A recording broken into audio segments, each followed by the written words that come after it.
Bismillahirrahmanirrahim. Assalamualaikum students. I hope you all are fine. Students, आज हम grade 6 science unit number 3 structures and functions of sensory organ का topic knows study करेंगे. Nose, the organ of smell. The human nose is the primary organ of smell and act as a very important sensory tool. It is also part of the human respiratory system. It helps us to breathe and smell. Human nose क्या होता है? ये human being का primary organ होता है. इसका purpose क्या होता है कि ह्यूमन नोज़ जो है उसके ज़रिए स्मेल किया जाता है, किसी भी चीज़ को स्मेल किया जाता है. ठीक है. और ये इम्पॉर्टेंट सेंसरी टूल है, यानी कि स्मेल क्या है, ये भी क्वालिटी है सेंस करने की, किसी भी चीज़ को स्मेल किया जाए कि उसकी किसी भी चीज़ की जो स्मेल कैसी है, गुड है या बैड है. इसके अलावा ये ह्यूमन रिस्पायरेटरी सिस्टम का भी ये पार्ट है और नोज़ के ज़रिए हम ब्रीथ कर सकते हैं, मीन सांस ले सकते हैं और स्मेल कर सकते हैं. Structure. The nose is a protruding organ on the face. Nose कैसा ऑर्गन है? ये प्रोट्रूडिंग ऑर्गन है. क्यों? क्योंकि ये फेस के ऊपर बिल्कुल उभरा हुआ होता है, तो इसीलिए हम ये कह रहे हैं ये एक ऐसा ऑर्गन है जो कि प्रोट्रूडिंग है. The nose has openings called nostrils. Nose की ओपनिंग होती है जिसे कहते हैं nostril. Two nostrils are separated from each other through a wall of cartilage called the septum. देखिए, टू नॉस्ट्रियल्स होते हैं. ये टू नॉस्ट्रियल आपस में किसके ज़रिए सेपरेट है? एक बोन होती है, सॉफ्ट बोन होती है जिसे कहते हैं कार्टिलेज बोन. उस बोन का नाम होता है सेप्टम. ये सेंटर में होती है, नोज़ के बिल्कुल सेंटर में सेप्टम प्रेजेंट होती है. ये टू नॉस्ट्रियल को आपस में सेपरेट करती है, मीन अलहदा करती है. Then there is the main nasal cavity that contain olfactory hairs. नाक के अंदर क्या होता है? olfactory hairs मौजूद होती हैं. ठीक है. नेजल कैविटी क्या होता है? कैविटी का मतलब होता है खाली जगह. हमारे नाक के अंदर जो खाली जगह होती है उसको कहते हैं ये नेजल कैविटी है. तो नोज़ के अंदर जो हेयर्स होते हैं उन्हें कहते हैं olfactory hairs. The olfactory hairs have chemoreceptor. olfactory hairs के पास रिसेप्टर होते हैं जिन्हें कहते हैं chemoreceptor. The nose also has a mucus secreting membrane which secrete mucus. Nose के पास म्यूकस सिक्रेटिंग मेम्ब्रेन होती है. एक मेम्ब्रेन होती है, मेम्ब्रेन कहते हैं झिल्ली. मेम्ब्रेन होती है जो कि क्या सिक्रीट करती है? म्यूकस सिक्रीट करती है. फंक्शन. नोज़ का फंक्शन क्या है? नोज़ का काम क्या है? Air enters our body through the nostril. Air हमारी बॉडी में किसके ज़रिए इंटर होती है? नॉस्ट्रियल के ज़रिए. नॉस्ट्रियल क्या होते हैं? ये टू होल्स होते हैं.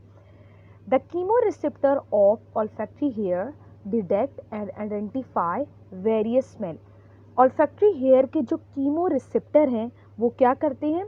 वो डिटेक्ट करते हैं. डिटेक्ट मीन तलाश करते हैं, डिटेक्ट करते हैं और आइडेंटिफाई करते हैं वेरियस स्मेल को, डिफरेंट स्मेल को. अब स्मेल गुड भी हो सकती है, बैड भी हो सकती है स्मेल.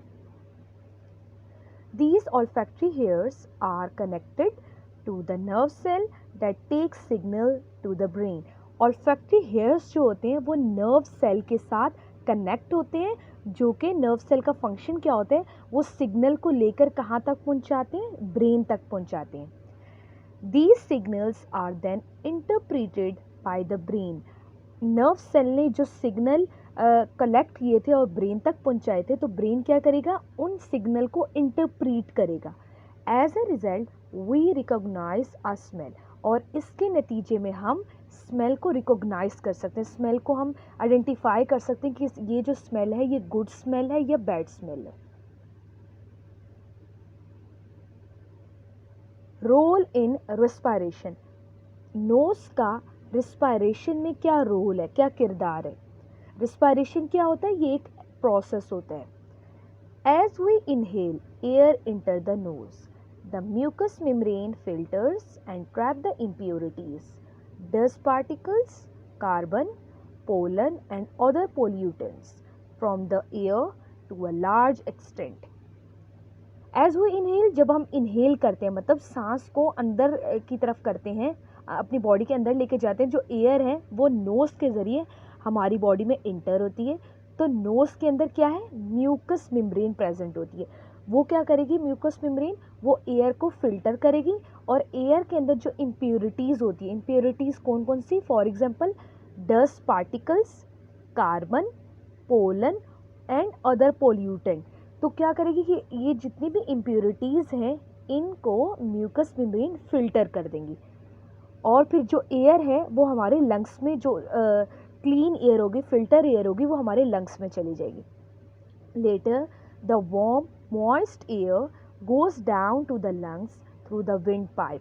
फिर क्या होगा, जो इम्प्योरिटीज़ होंगी मतलब डस्ट पार्टिकल्स, पोलन, कार्बन और पोल्यूटेंट वगैरह, ये म्यूकस मेम्ब्रेन के ज़रिए फ़िल्टर होकर हमारे नोज़ में रहेंगी और जो क्लीन एयर होगी, फ़िल्टर एयर, वो विंड पाइप के ज़रिए जो सांस की नाली होती है उसको कहते हैं विंड पाइप के ज़रिए हमारे लंग्स में ट्रांसफ़र हो जाएगी। और वो जो एयर होगी वो वार्म होगी, गर्म होगी, वार्म भी होगी और मॉइस्ट भी होगी। मॉइस्ट का मतलब उस एयर में थोड़ा बहुत पानी भी शामिल होगा। The lungs take oxygen from the air and transfer carbon dioxide. Lungs क्या करेगा, वो एयर से ऑक्सीजन को लेगा, ठीक है, और जो कार्बन डाइऑक्साइड है उसको बाहर की तरफ एक्सहेल करेगा। As we exhale the air high in carbon dioxide leaves the lungs through the nose into the environment. जब हम एक्सहेल करते हैं, टू प्रोसेस है, एक होता है inhale, second one is exhale. Inhale जो होता है उसमें हम सांस अपनी बॉडी के अंदर लेके जाते हैं, यानी कि एयर अपनी बॉडी के अंदर लेके जाते हैं, ये हो गया इनहेल। और एक्सहेल क्या होता है, EXHALE, एक्सहेल ये होता है कि एयर जो है वो हम अपने नोज़ के ज़रिए अपनी बॉडी से बाहर निकालते हैं, तो ये हो गया एक्सहेल। जब हम एक्सहेल करते हैं तो लंग्स जो है वो नोज़ के ज़रिए कार्बन डाइऑक्साइड को रिलीज़ करता है बॉडी से।